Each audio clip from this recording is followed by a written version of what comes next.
So mga pips, at welcome back sa aking YouTube channel. So mga pips, for today, food review ulit tayo mga pips, no? Dahil medyo biglaan lang tong food review na to. Itong gagawin natin food review mga pips dito lang sa Las Piñas, Almansa, malapit sa Iglesia ni Cristo at ang Alphamart. At ang food review natin dito ay Overload Pares. Hindi kay Diwata, pero mas masarap siguro ay Diwata dahil super overload to mga pips. Kung makikita nyo lang, mamaya papakita natin. Ito ay ang Goodbye Pares. So tara, tignan natin at subukan natin ang kanilang Overload Pares. Let's go!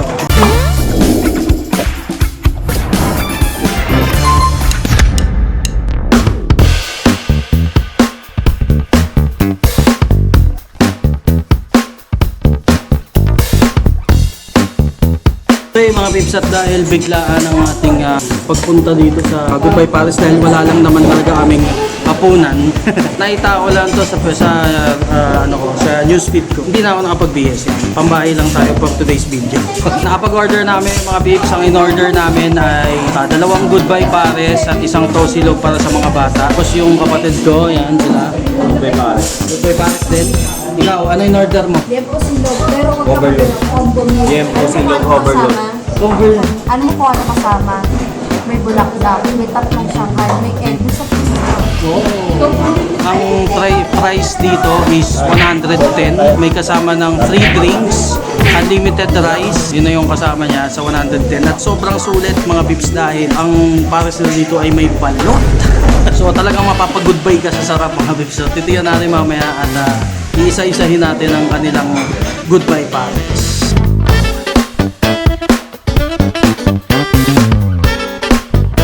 So yung mga bibs, at dumating na ang ating order mga bibs, at titikman natin ang kanilang Overload Pares. Let's go, tikman na natin guys. Let's go, let's go.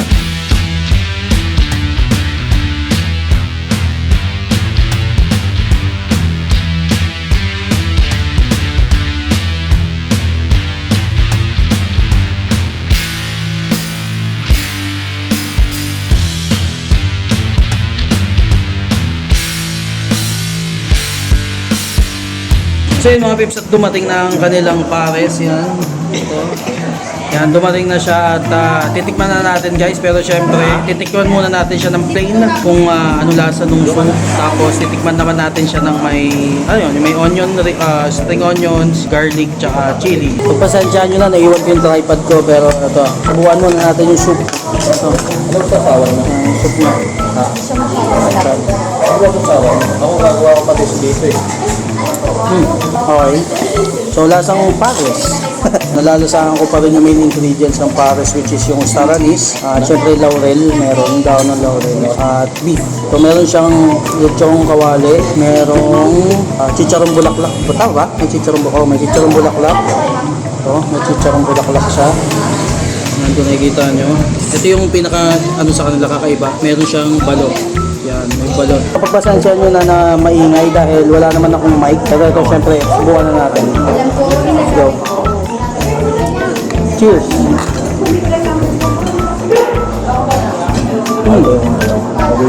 Actually, marami na ako nakainan na patisan. At ang masasabi ko sa kakaiba dito sa Pares na to, ng Goodbye Pares, is meron silang balot. Kasi yung iba talagang pares lang na lechong kawali, chicharong bulaklak. Pero ito merong balot. Honest review, masarap siya. Masarap. Para sa 110 pesos, sulit dahil may good soft drinks. At yun, unlimited water. At syempre sa 110, may balot na mga pips. No? Alam niyo naman magkano balot ngayon. Mahalang balot. Yeah.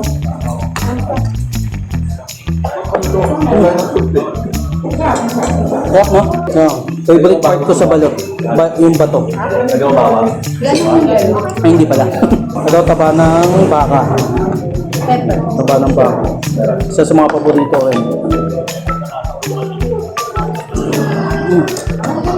Masarap. Napakasarap. Tama ko dito mga pips, ito, yun, si Angel, kapatid ko. Power. Power. Nanonood ko ng TV. Nanonood ka ba ng TV? Tapos ito, kasama ko, yan. Na-convince kong kumain ng pares. At ito anak ko. Yan, tapos yung bunso. Oh, ano masabi mo? Ano masabi mo? Good, good, good. Good, di ba? Ikaw, ano masabi mo? Good, kahit di ako nakapalit. Pero tikman mo, di ba? Tikman mo. Ayun, meron nga pala sila mga pips. May pork chop overload. Hey, Wait kami Shanghai. na may Shanghai. Ito, masarap. Masarap. Ano yung sa'yo? Tasilog. Sasilog. Nag-vlog din siya mga pips. Ano masabi mo? Sarap. Hadag. Ay, good boy Paris talaga, no? So guys, let's try this balot. Yun lang ako nakapagkutsara ng balot. Balot. Balot, sisiw. Yan, sa mga hindi kumakain ng sisiw. Masarap ang sisiw.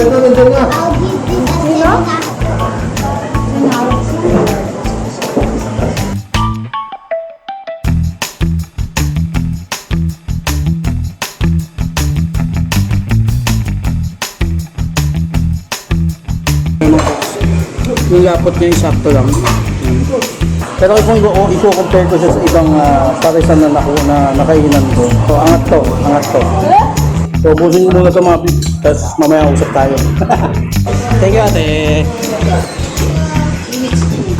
So yun mga pips, at tapos na tayong kumain sa Goodbye Pares. At ngayon, i-review na natin kung ano ang mga nagustuhan ko at hindi ko nagustuhan dun sa lugar. Unang-una mga pips, yung lugar is okay sa akin. Aesthetic yung lugar. Nakita nyo naman sa mga pader. May mga design. Pwede magpa-picture, no? Pwede na yung lugar. Tsaka yung space is maluwag. Siguro makaka-accommodate siya ng mga kahit 20 persons, 20 packs. Kaya niyang i-accommodate yung lugar. So, good siya doon. Ang problema lang is mainit yung lugar. Hindi ko alam kung bakit, pero siguro walang exhaust, no? Hindi mo alam kung saan lumalabas at pumapasok yung hangin. Overall, nung lugar is okay sa kanya. Yun lang talaga mainit. Pero may fan naman siya doon, kaso yung buga ng fan is mainit din.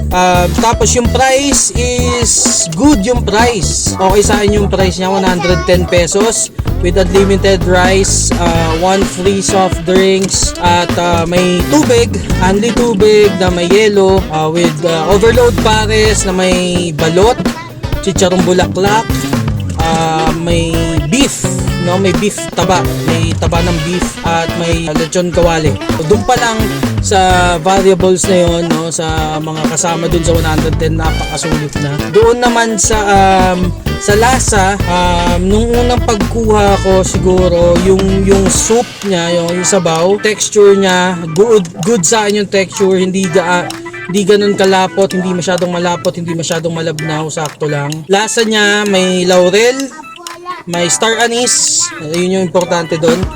Luya, may nakuha pang akong luyang buo. Yung lasa nung mismong pares is overall yung sabaw. Lasang pares siya pero typical na pares.